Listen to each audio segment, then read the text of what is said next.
Je sors d'un débat sur In24 News dont le thème était Napoléon Bonaparte, puisqu'en ce jour, il y a eu donc en France une commémoration, les propos du président de la République, avec lesquels je ne suis pas totalement d'accord, en tout cas sur le fait qu'on referme la porte et que l'on n'aille pas, que l'on ne soit pas capable de tout dire, puisque on sent bien qu'il y a des nœuds, qu'il y a une histoire, un pan de l'histoire qui a été longtemps occulté, caché, c'est-à-dire sur ce que fut le règne, hein, c'est bien le cas de le dire, de l'empereur Napoléon Bonaparte.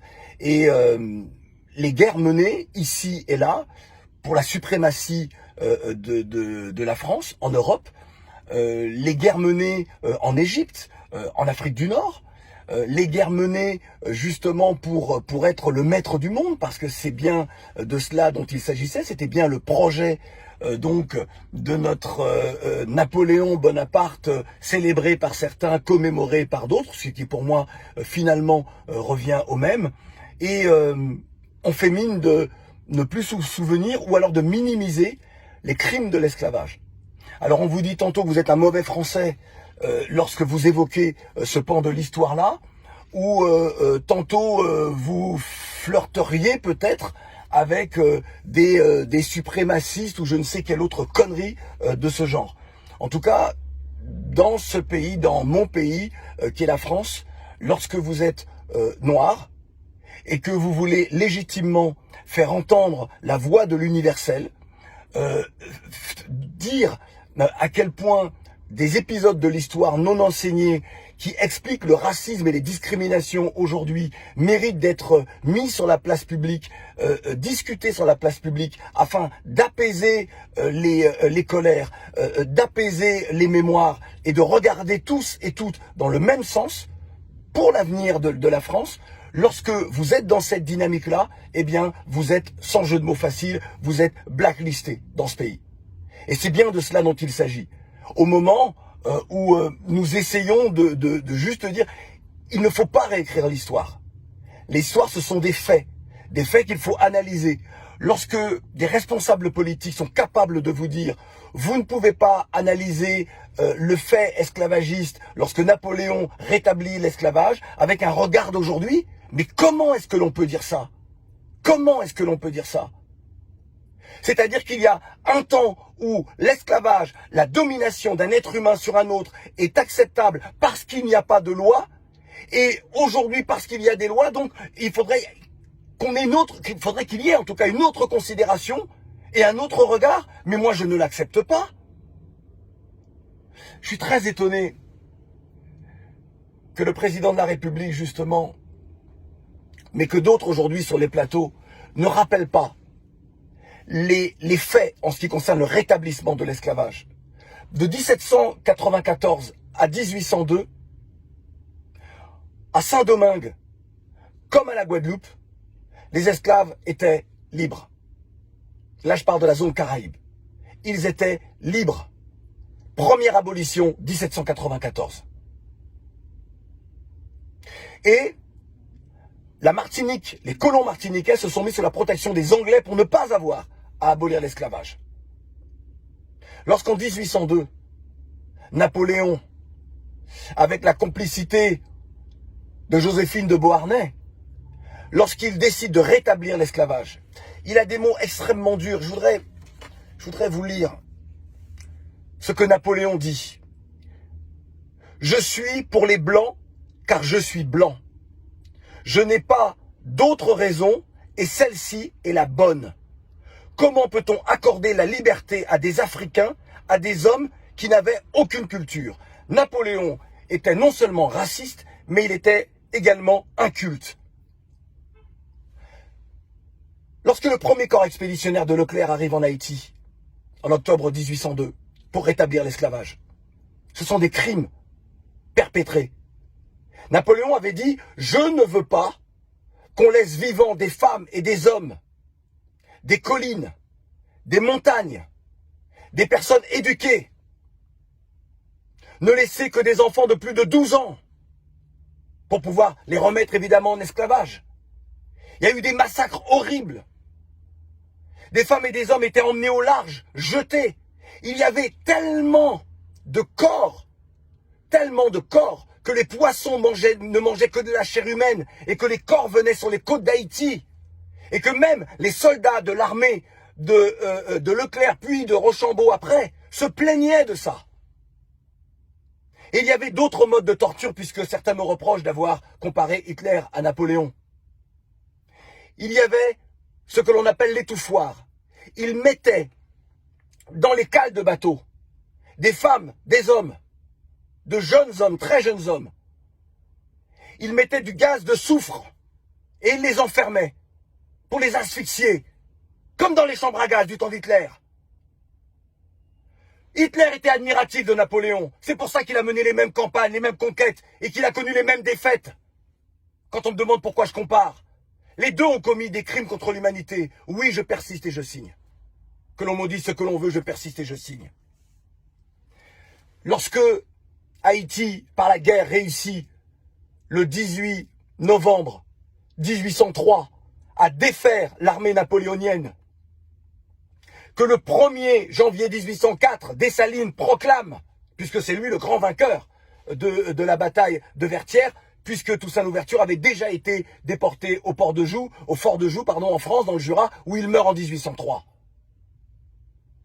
Jean-Jacques Dessalines, lorsqu'il proclame l'indépendance d'Haïti, le 1er janvier 1804, sur près de 500 000 Haïtiens à l'époque, il n'en restait que la moitié, parce qu'exterminés par les armées napoléoniennes, que l'on vienne me dire après que Napoléon, comme Hitler, n'a pas voulu exterminer.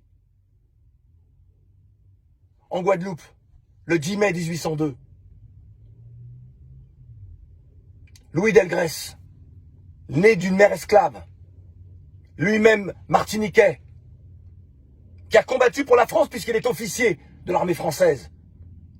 Ignace, Joseph Ignace, de la Guadeloupe, tous deux s'insurgent contre le rétablissement de l'esclavage en Guadeloupe.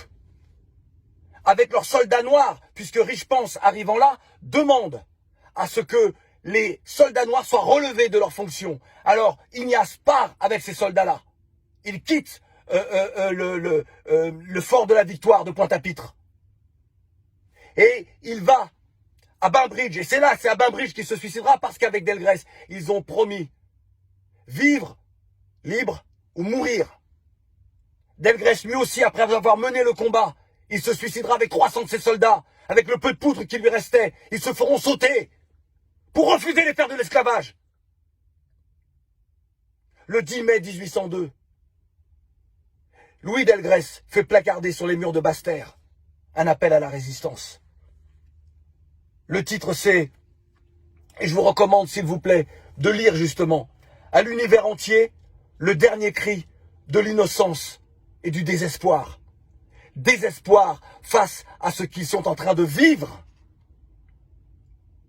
Nous ne connaissons pas suffisamment notre histoire. Je parle des personnes qui sont liées à l'esclavage. Que ce soit en Afrique, que ce soit dans les Caraïbes. Mais en France également. Les Français, mes compatriotes, les Français blancs ne connaissent pas cette histoire. C'est pour cela qu'ils ne peuvent que défendre Napoléon. En tout cas, une majorité défend Napoléon. Et ne comprend pas. Moi, je ne suis pas pour que on efface Napoléon de l'histoire. Non, au contraire. Il faut raconter l'histoire de Napoléon. Parler du Code civil, d'ailleurs, il n'est pas le seul à avoir rédigé le Code civil. Il faut quand même qu'on arrête, même si c'était sous Napoléon. Mais ce sont des hommes qui sont penchés sur la question. Mais il faut raconter l'histoire. Et il faut tout dire. Tout dire, c'est un devoir de vérité. Et c'est comme cela que l'on va peut-être faire évoluer l'humanité. Plutôt que d'être dans une confrontation permanente. Haïti a été rançonné pour sa liberté. 150 millions de francs or. Louis-Philippe ramènera ça un petit peu plus tard à 90 millions, si ma mémoire ne me fait pas défaut, de francs or. 90 millions de francs or aujourd'hui, c'est 17 milliards. Vous comprenez pourquoi Haïti est dans cette situation-là? Puisqu'Haïti a dû emprunter auprès des bailleurs de fonds français. Cet argent-là, c'est la double peine. Double dette même, je devrais dire. A dû emprunter cette somme Haïti n'a fini de rembourser qu'au milieu du XXe siècle. Là est la réalité. Moi, vous savez, je suis né au sein d'un peuple né dans les fers de l'esclavage, le peuple guadeloupéen. Et ce peuple-là, parfois, est en colère et à juste titre. Le peuple martiniquais également. Lorsque des jeunes déboulonnent, ils déboulonnent parce qu'ils convoquent le passé pour dénoncer les inégalités sociales du présent. Et moi, je pense qu'il faut déboulonner Napoléon Bonaparte. Mais pas comme vous l'entendez, pas les statues de Napoléon. Il faut déboulonner le mythe de façon symbolique. Et cela ne passe que par raconter l'histoire, dire l'histoire, honnêtement, sincèrement. Sinon, les oppositions persisteront en France. Et elles persisteront entre la France et l'Afrique, la France et Haïti, la France et les Antilles.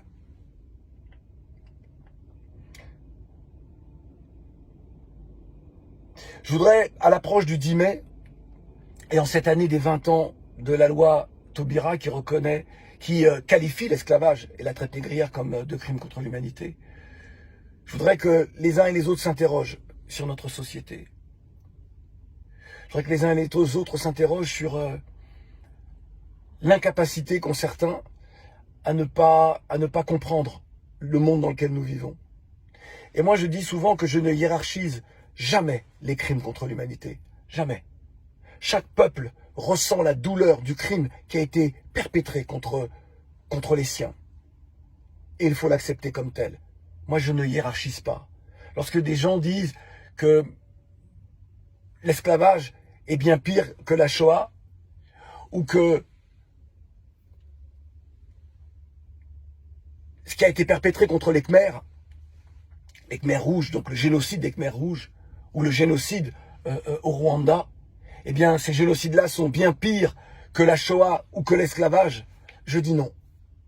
Ou que le génocide arménien, je dis non. On ne hiérarchise jamais les crimes contre l'humanité. Et la colonisation est également un crime contre l'humanité.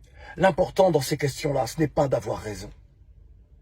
Mais c'est de pouvoir exprimer ce qui doit l'être. D'écouter également ceux qui ne comprennent pas. Et trouver des espaces de dialogue. Et encore une fois, pour apaiser. Et pour faire avancer l'humanité.